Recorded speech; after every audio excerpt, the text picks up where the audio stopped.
Welcome to another episode of the Smiles Ahead podcast. We are midway through May right now and wanted to recognize May as the Mental Health Awareness Month. We know this is super important. I'm very excited to bring some awareness to this. We know back in the day, we always hear this is not something that was brought up, but we now know how important mental health is for our physical well-being, for the people around us, for ourselves, and how that all correlates together. So I wanted to relate that to the aspect of being that our specialty is the oral cavity and orthodontics and dentistry. There are some correlations. So we want to just take a minute to talk about that and make sure we're putting it mental health at a high awareness. So the first thing we want to talk about when it comes to mental health and maybe oral diagnosis and oral care is the stress part. So stress is going to be a huge mental roadblock that a lot of people are dealing with in a lot of different ways. We all have a little bit of it. Some people have a lot more than others. So we really have to be conscientious of how that stress is portrayed. In a lot of ways, it can decrease somebody's wants or ability to do self-care. And that includes brushing and flossing and taking care of their oral cavity, which can lead to other issues like cavity, periodontal disease, which causes much bigger issues and can cause that stress to increase. So maybe you're stressed about time or money or whatever the case may be. When you have these other issues come into place, that's just going to put more stress on those, not to mention probably some pain, right? So we really have to be conscientious of that self-care when it comes to stress. Another big thing with stress is that we need to really think about how it's going to affect clenching. So a lot of people are stressed during the day and they might clench during night. That night clenching or that day clenching when they're sitting at their desk is really going to make those masseter muscles and those temporalis muscles really fire off and can cause things like tension headaches. It can cause TMD disorder, which can cause other pains that you really just don't want to deal with. And you might think they're coming from other things, but stress is such a big issue that we really need to watch. So a lot of times when we talk about someone's jaw hurting, we can relate it and we can cut out other things and figure out that it might be a stretching and clenching issue.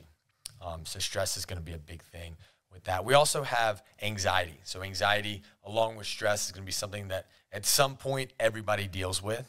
Again, some more than others. And then when this relates to the dental office, dental anxiety is super huge. So we have people from 6 to 60 that come in just terrified of even the orthodontist. So we're not even talking about drills or shots or fillings. We're just talking about coming in and discussing straightening your teeth. But regardless, it's dealing with the mouth. And so they're going to be super stressed about it and have super anxiety about it. So what we can do to decrease that anxiety is say, okay, it's here. It's something that we have to deal with and ask the right questions. So a lot of times, we might be doing a procedure that we see every day and we do every day. So we just come in and do it and don't talk about it. Say, hey, this is what we're going to do. This is what to expect. This is what to expect afterwards. And so that anxiety can really, really start to ramp up. In my experience, if we communicate what's going to happen and really listen to the patient and what's make them anxious, most of the time you can relieve that anxiety by saying, well, that's not actually how it's going to be. It's going to be this way or that way, and can just bring some reality to the matter. And then sometimes just understanding and not having that unknown is going to make that anxiety go down. The last thing we like to look at is, depression. Depression is another third huge mental block that a lot of people have to deal with in a lot of different ways. And just like stress with depression, what we see a lot of times is the first thing to go is that self-care. So the diet gets worse. Just taking care of yourself gets worse. You're not getting up as much. You're not going out as much. You're not brushing your teeth as much. You're not flossing as much. And then that leads to other health issues, not only throughout the body, because that's systemic oral health, but just the simple things of getting cavities. When you're depressed, you're not going to go out as much. You're not going to go to your dental appointments. You might not be as concerned with, the look of your teeth, which makes them get more unhealthy. So that's just something that we really have to pay attention to and really have to know that people are dealing with this and how it relates to their oral health. So that mental health can just really correlate with that physical health. in all aspects of the body like we talked about, but because our specialty is the mouth, those are just a few things that we see where mental issues can relate to dental issues. So just being aware that all that connects is a great thing.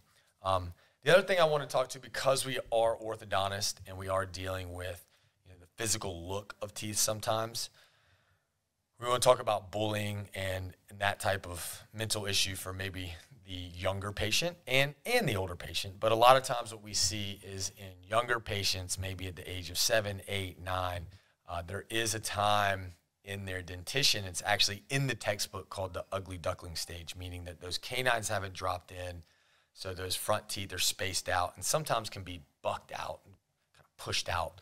And a lot of kids can get bullied upon that, which can have mental health issues, and they can that can affect a lot of people in a lot of different ways. There's teasing, and then there's bullying, and then there's that can lead to that kid getting bullied and deciding he wants to bully another kid. Whatever the case may be, we know that's an issue.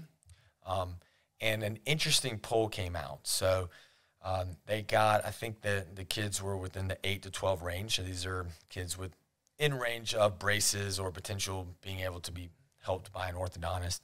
And 61% of the kids that said that they were not happy with their smiles and wanted to get them fixed were not relaying that to their parents. So what that meant to us is, the parents are thinking, oh yeah, they're not ready for braces yet, everything's fine, teeth are supposed to look like that, whatever. They might be getting bullied at school, and they're just not relaying that to the parents. So that's why it's really nice to come in at the age of 7 or 8, right when those front teeth are coming in, right when we're in that stage.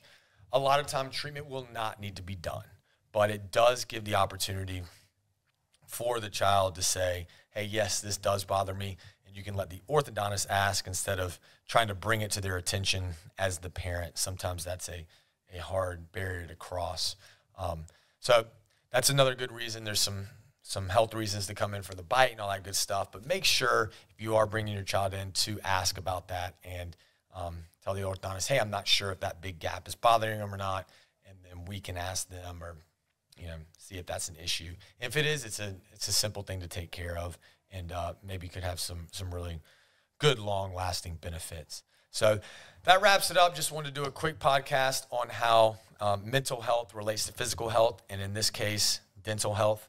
And hope that helps, and I'm glad we're bringing some awareness to mental health. Hope everybody has a great week, and we'll see you next week on the Smiles Ahead podcast.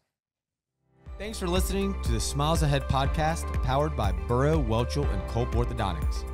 Be sure to leave a rating, hit that subscribe button, and if you have more questions, you can reach out to me directly at sam@bwcortho.com. That's sam@bwcortho.com.